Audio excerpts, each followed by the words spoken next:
On the other side of this heavy door, I can only imagine what they're thinking.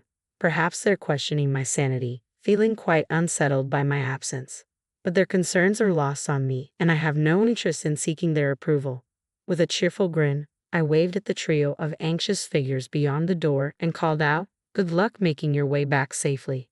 My name is Karen, a 32-year-old newlywed.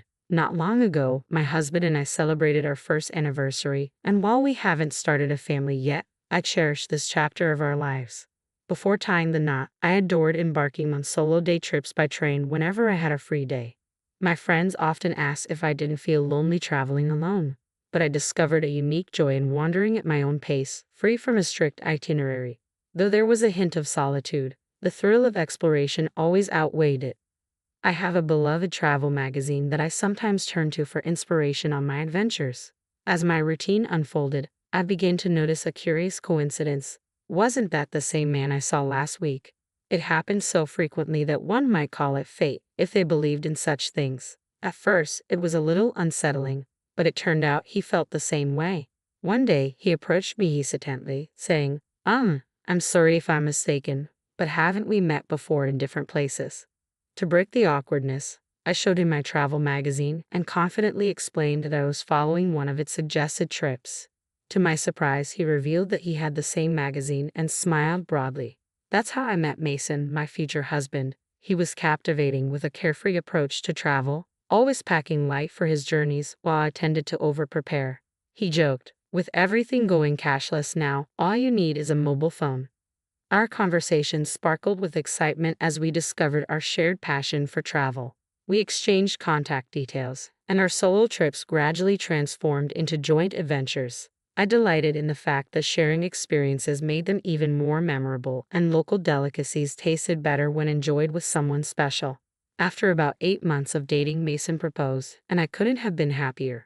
Just 8 months into our relationship, we made the joyful decision to marry, embarking on what I thought would be a blissful new chapter in our lives. However, this happiness was soon overshadowed by the presence of Mason's parents, Austin and Janet, who lived just a 25-minute drive away. Both in their 50s, with Janet working part-time while they remained active in the workforce, they initially visited our home quite often. However, over time, we found a comfortable balance with fewer visits. Our post-wedding life included regular trips to various tourist spots, continuing a tradition we both loved. Recently, Mason embraced a minimalist lifestyle, carrying only his mobile phone and leaving his wallet with me. "It feels so light, I hardly look ready to go out, do I?" he joked with a satisfied grin. I silently wished he would at least carry his wallet, but it was a minor inconvenience. Then one ordinary day took an unexpected turn when Mason casually suggested, "By the way, my parents' wedding anniversary is coming up. How about we invite them on our next trip?" I felt a sudden tightness in my chest at the suggestion, but I forced a smile and replied, "Yes, that sounds great. We haven't seen Janet and Austin recently anyway." Mason, oblivious to my discomfort, didn't notice the strain in my expression. The next day, when I called his parents to extend the invitation, they were thrilled. "I guess I have to give it my best shot," I thought, bracing myself. Honestly, I find it challenging to be around my in-laws. They aren't unpleasant people. We just don't seem to mesh well. I'm quite reserved and prefer calm environments, while they are the epitome of high energy, which can be overwhelming for me. The first time I met them, their boisterous enthusiasm took me by surprise. "Nice to meet you. I'm Mason's mom, and this is his dad," they declared with the gusto of stand-up comedians, causing me to tense up involuntarily. Later, when the four of us, Mason, his parents, and I, went out for dinner, they chose the restaurant. I wondered if it was one of their favorite spots, given their enthusiastic choice. When we arrived, I was greeted by the sight of an all-you-can-eat buffet. The idea of meeting their son's girlfriend for the first time in such an informal setting made me chuckle to myself. "We've been so anxious today that we haven't eaten anything since this morning," Janet exclaimed, her beaming smile seemingly immune to any nerves. "That's right, we need to get our money's worth," Austin chimed in, revealing the true reason behind their skipped breakfast. Their loud voices drew discreet chuckles from other diners, making me feel a bit embarrassed and eager to leave. I glanced around, hoping Mason shared my discomfort, but to my surprise, he had already headed off to get food. Not to be outdone, His parents also jumped up, ready to load their plates as if preparing for a long winter's hibernation. Watching them, I couldn't help but wonder, can I really become a part of this family? I managed only a strained smile amid their boisterous energy, finding myself barely able to touch my food as I wrestled with doubts about my future with Mason. However, my apprehension softened a bit when they affectionately remarked at the end of our meal, "What a wonderful girlfriend Mason has. He may be a bit awkward, but please take good care of him, Karen." Their sincere words warmed my heart. I loved Mason, and despite their overwhelming nature, I believed his parents meant well. When Mason proposed a few months later, I accepted without hesitation, convinced of our bond. Yet it turned out I wasn't as skilled at reading people as I thought. At our wedding, Mason's parents seemed to overlook the solemnity of the ceremony. Their attention instead focused on the buffet, much to my own parents' dismay. Mason's brother Brian appeared to be the only one aware of the awkwardness. "I'm sorry my parents showed such an embarrassing side," he confessed, his face flushed. "It's really shameful. I learned from Brian that he lives alone and has a somewhat strained relationship with our in-laws. They once complained, 'That boy is always so noisy with his complaints.' Just recently, he had boasted about buying several eggs despite a one-per-person limit, to which I had scolded him. 'Annoy,' he retorted. 'Don't you feel guilty about benefiting yourself at the expense of others?' Hearing that made me realize the complexities of our new family dynamics. I couldn't help but wonder, isn't that a fair point? What's wrong with expecting a little consideration? My thoughts were stirred by a recent visit from my in-laws, Janet and Austin, to our new home. They arrived empty-handed, which wasn't an issue, but soon began rummaging through our shelves. "Isn't this the snack they're advertising on TV? I've been dying to try it. Oh, and this one too." They treated my carefully chosen snacks as though they were on a scavenger hunt. Mason, ever so nonchalant, told them, "If you want them, take them home." "That's fine, right, Karen?" I wanted to express my frustration right then and there, but all I managed was a forced smile. It was becoming clear that my in-laws were quite the moochers, their constant casualness wearing me down. The demands of "I want this" and "give me that" wore me down in the early days of our marriage. They visited weekly, and each encounter left me feeling increasingly on edge. One day, I finally couldn't hold back my irritation any longer. "Mason, don't you think there's something off about Janet and Austin? They're kind of overbearing." My frustration boiled over into a full-blown argument, and Mason seemed genuinely perplexed by my anger. "No, not really. They've always been like this. Don't worry about it," he said, patting my shoulder. That only fueled my irritation further. "You kidding me? If this keeps up, I'll consider a divorce." My raised voice alarmed Mason, and he quickly intervened to put a stop to his parents' intrusive visits. Whatever he said to them worked, because our home life returned to a semblance of peace. However, the thought of traveling with them still made me anxious. On the day of the trip, I was taken aback to see them waiting, seemingly ready. "It's been a while. I heard you've been busy with work. It must be tough," Janet said, trying to make conversation.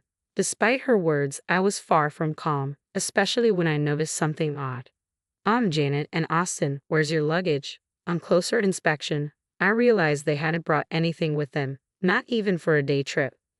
"Isn't it normal to bring at least a bag?" I asked. "We wanted to be ready to move quickly," they explained, leaving me bewildered and bracing for whatever might come next. As I complained about a sore shoulder, the response felt all too familiar and only added to my confusion. The trip unfolded just as disastrously as I had feared. Soon, it became clear that my in-laws had conveniently forgotten their wallets, feeding surprise with a casual, "That's strange, isn't it?" I watched them play innocent, and my unease deepened.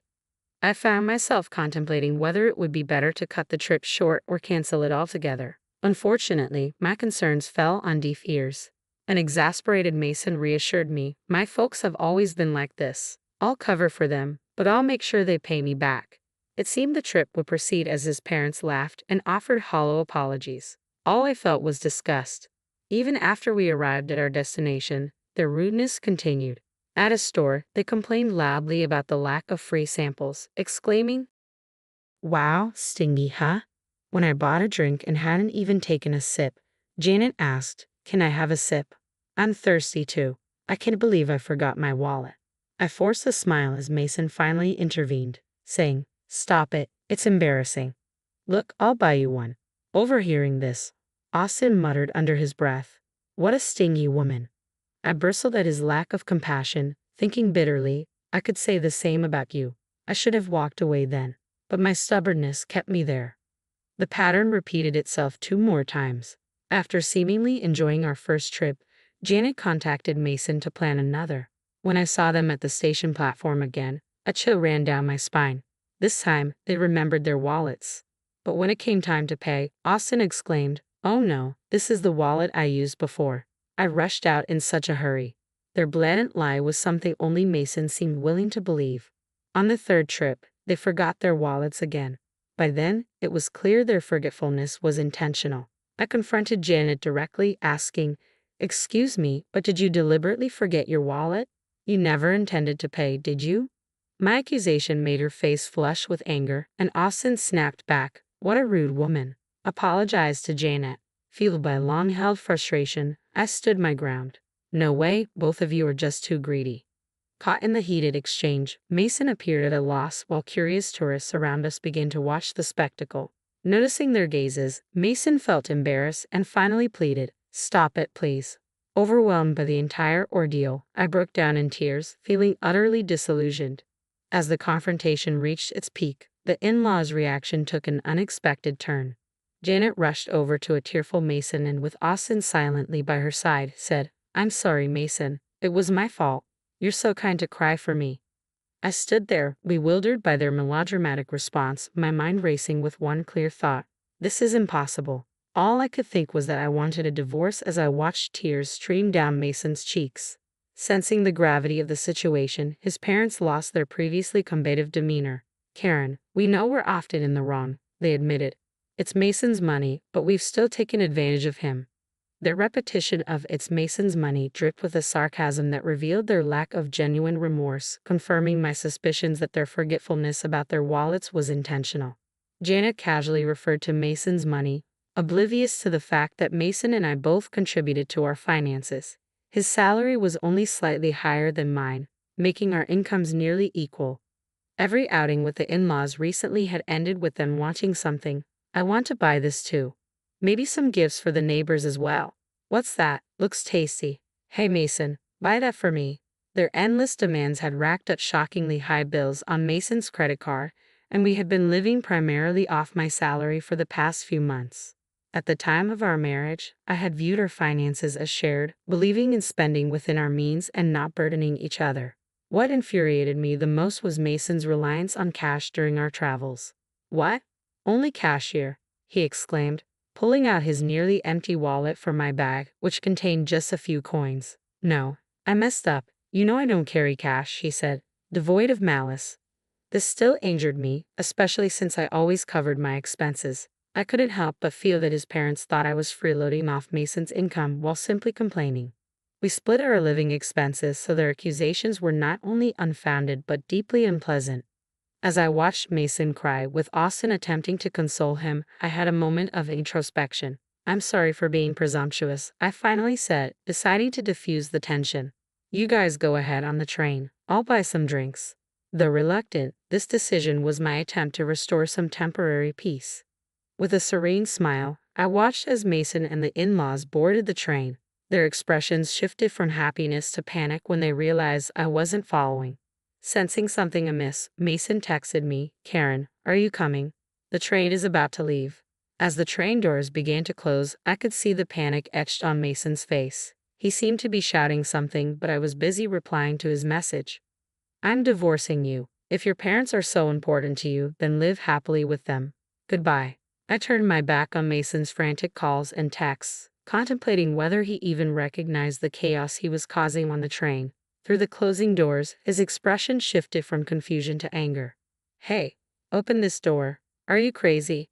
I won't forgive you," he shouted, as if I needed his approval. I could see his parents yelling too, but their voices were drowned out in the noise of the train.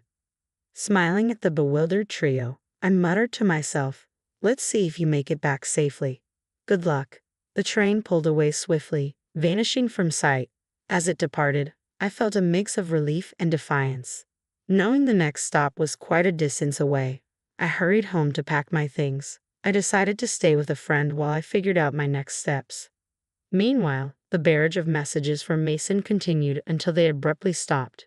His phone likely died. He often forgot to charge it overnight, and just that morning he mentioned it was at only 30%. Portable battery chargers are essential, he often said. Ironically, his essential charger was in my bag, along with his wallet. As I discussed my situation with my friend, my phone rang unexpectedly. It was Brian, Mason's brother. "Karen, I'm sorry. Did something happen?" he asked. Ryan explained that Mason's phone had run out of battery, and in his panic, he had dropped it, shattering the screen. Unable to contact me, the desperate in-laws turned to Brian. Instead of probing, he listened as I recounted everything about Mason and his parents, speaking without restraint. I could hear Brian's tone sharpen as I spoke. In the background, I caught snippets of the in-laws insisting that Brian, known for his articulate nature, would surely outmaneuver me in this argument. After I finished, Brian snapped, his voice taking on an authoritative edge. "Hey, you scoundrel. Are you stupid?" When Brian grew truly angry, his imposing demeanor surfaced. As the voice of reason, his words carried weight, and the in-laws' loud bickering echoed in the background. Choosing that moment, I quietly ended the call. Though Mason had initially been unsettled by the idea of divorce, my firm stance, communicated through a lawyer, led him to reluctantly accept the separation. Later, Brian confided that the in-laws had a notorious reputation, disliked not only by neighbors but also by those they had known in school. When Mason moved back to his parents' house, he quickly became the subject of local gossip, and now all three of them seldom ventured outside. Mason's colleagues, unsure how to address the rapid divorce, began to treat him cautiously, as if he were a sensitive topic. Finding some humor in the situation, Brian shared that the in-laws were infamous even at the local supermarket for their shameless antics, such as demanding discounts on nearly expired items or asking for freebies due to minor damages. He expressed his long-standing embarrassment and disdain for their behavior, noting that their actions were influenced by a gambling addiction, which explained their constant search for bargains and seemingly insatiable hunger.